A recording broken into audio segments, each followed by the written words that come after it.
you guys, welcome back to another Flip That Zeus episode. This one was pretty fun. I got to do the final walkthrough that was in between the Indian peafowl and the anteater. And it kind of ended up being two walkthroughs because this area was so large. I was like, I am not putting turtles in this ginormous area.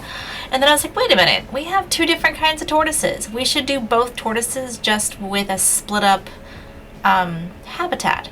So that's what I ended up doing. I'm putting this fencing in because while I was filming and doing the crocodiles, I kept having to pause my recording to go stop turtles from escaping.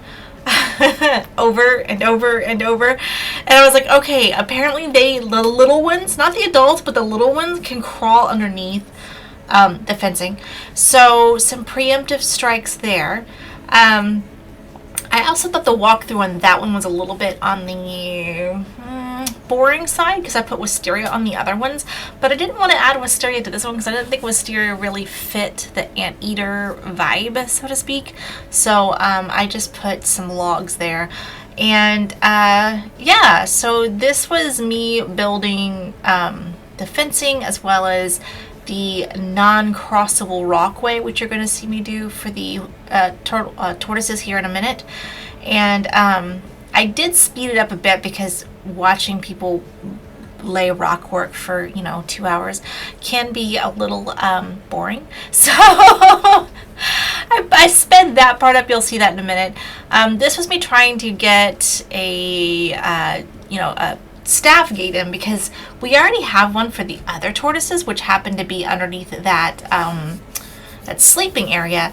But since we already have a shelter here where the window and the viewing point is, I just kind of adjusted and added a staff gate here. I'm also adding a bunch of bushes and trees to kind of just make it almost invisible to the naked eye. And at first I thought, oh, this is a clever idea, this will be great. And then I realized, no, not really, because the employees toss the turtles in right there at the very gate, and which ends up being behind that fencing. So I do have to adjust that a bit later on, you'll see. But yes, this is the rockwork I was telling you about that we zoomed through. It's not super complex or anything that I think you're missing if you wanted me to slow it down. So it's just some basic rockwork, just some stuff that what I assumed the turtles could not cross over, I did end up having to press play in the game after getting the turtles in. And those little rascals can climb up some of the rocks. So I had to raise up a few of the rocks because they were still escaping into each other's territory. Which was funny, but a little frustrating. But it worked out in the end. I think it turned out looking really good. I love that it's just kind of broken up, so it doesn't feel like you're going through a wall or through a completely different area. It just feels like it's broken up a little bit by species versus by animal. So they're both tortoises. We got the Alabras and the Galapagos. I added a water feature here because I figured I prefer water, natural water, over drinking pipes. I just think it looks better. Plus, most animals enjoy a little splashy splash in the water.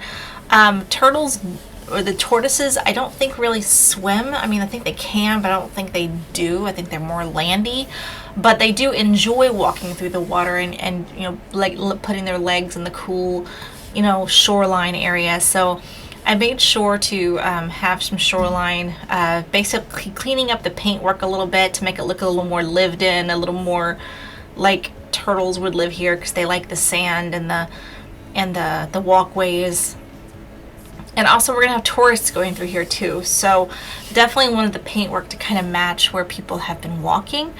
Yeah, and then I realized this gate looked kind of weird just out here in the middle of nowhere. So I added posts to make it look a little more realistic. Oh, look, there's one of the escape alerts that I told you guys about. That's why time passed, because I ended up having to basically put the turtle away, readjust the turtle area, refix that area. I didn't really film that part because you guys didn't need to see me adjusting, readjusting, unadjusting null barriers. But if you ever have an escaped animal and you work with null barriers, you can always just take that null barrier and push it out like a foot or two beyond where the animal has escaped, quote unquote, because you do have to press play for a few seconds for the game to catch up with it. It's no longer being escaped. And then you can literally just move them for free versus having to pay that $1,000, which you guys know I've been struggling with cash in this game, so I really did not want to spend. I think they escaped a total of 8 times, maybe 9 times. That would have been $9,000 out of our pocket. That was not going to happen. There's also, you'll see some, if you're paying close attention, you'll see some fluctuation in cash while we're doing the build. The reason for that is because, yeah, we kind of went into the negatives a few times. So I just took care of some animal maintenance, got rid of animals we have been hoarding in our, basically in our storage bin. Also animals that we just aren't, that were mating like crazy, so we had 10 million of them in different habitats, so I just went ahead and sold all those. I actually, while I was sitting there doing all of this, on, you know, the screen where you sit there and do maintenance and take care of things, and I was staring at this this overpass, and I was like, you know what would look really cool right there? I think a waterfall would look magnificent right there. And we didn't really have any wow moments with these walkthrough habitats. We had some good ones, but no like, oh my god, that's gorgeous. So I thought, let's do a waterfall. It was a little more complicated, so there was about an hour of footage, maybe almost an hour and a half of footage that I ended up cutting out because it's literally me fiddling with water for about an hour. Which, those of you who have fiddled with water and the way it works in Planet Zoo, it can be a little frustrating. And to be honest with you, some of my footage got cut and got lost, which we actually lost a little bit of footage, and you guys will see where I'll show what we did in that lost footage in between. So not only did I not hit the record button while fiddling with the water 10 million times, but I also did not realize that I fiddled with the gateway for the staff while not filming. See, if I had fiddled with the water a million times and had recorded all of it, I probably would have just put it on like 10 or 20 speed and just let you guys see me messing up over and over again. But you know, I didn't catch that specific stuff on film. What you caught was me moving dirt. That's the part I recorded, was me adding and removing dirt. No one needs to see that for an hour. So this is me just adjusting the rockwork and adjusting the waterfall so it looks a little more realistic. I thought it turned out really good by the end, which you'll see soon. And these are the rocks I had originally just moved over there out of the way so that I could add them when I was ready.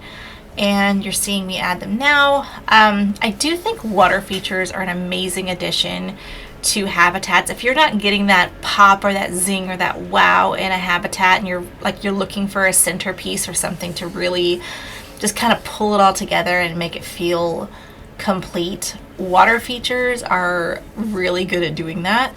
And not just waterfalls. Fountains are actually really good at doing that too.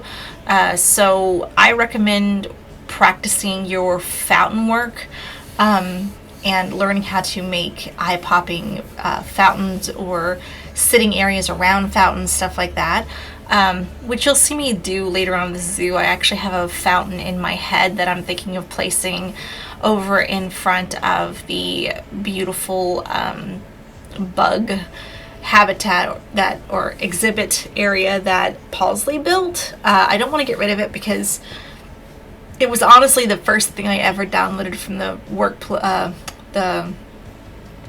the shop, the Steam workshop, and Pausley was an inspiration for me a lot of times because there was a lot of times that I wanted to just kind of give up, and he always encouraged me just to keep going, that nobody's a bad builder, everybody builds different. So I know that sometimes some of my stuff is maybe built a different way than what you would do it. There's also a possibility you're maybe screaming at your screen because I'm not doing it the way that I probably should do it, or maybe there's a better way. I'm always willing to learn. I don't mind criticism, constructive criticism anyway.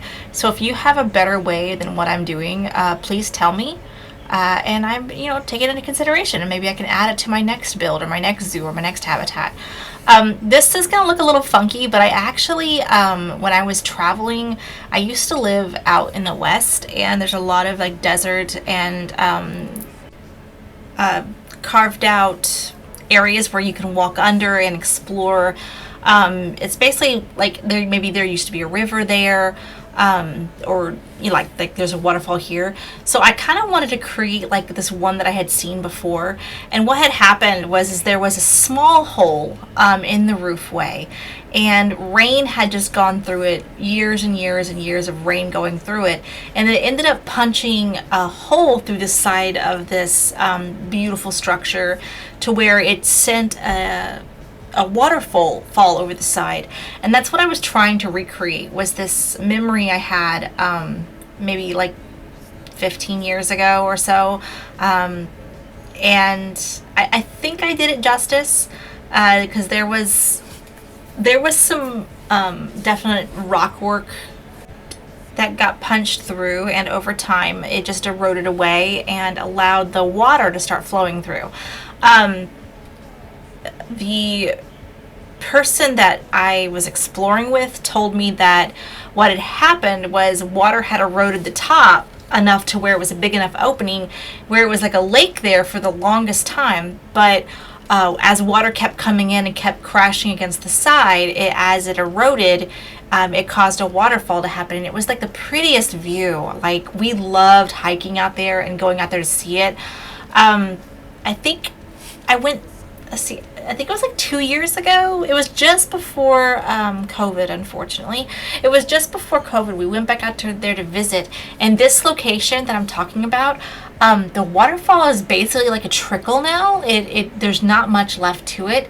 And the hole has eroded away so much that it's just like almost like an open gap now. So the rain pretty much just falls through it now. So I think that's just really, it's just something from my childhood, or from, memory of something I really enjoyed, and I thought I would try to recreate it as best as possible here. So I hope you guys really like it. I had a lot of fun making it. I think it brings this little walkthrough that was kind of flat and kind of drab. I think it brings it a little flair. I did put some more logs there. This is where the footage got lost, so I added some logs to that entrance there. I also fixed this entrance over here. You guys are going to see me show it to you in just a second. I made it to where when the staff comes in, they throw the turtles literally right there in the front.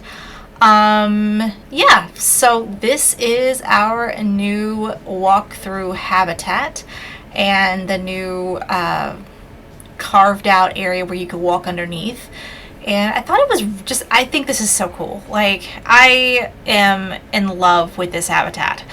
I need to add more water features around the park as we go along, because I have not added, I was thinking about adding one back to the crocodile, but I'm not sure. Part of me kind of enjoys it being a little bit swampy looking, and you don't really see a lot of water features with the swampy. So I'll think on it. If I do add one, it might be a small one, like maybe a small babble or something, but I need to think on it. And where should we go next? Like, I really don't know which habitat to tackle next, so it's a surprise for me, and it'll definitely be a surprise for you. I hope you guys enjoyed it. Now that's a happy tortoise. I hope you guys liked it. Please subscribe. Thank you so much for coming. Ring that bell. All those really cool YouTube things. And I'll catch you guys in the next one.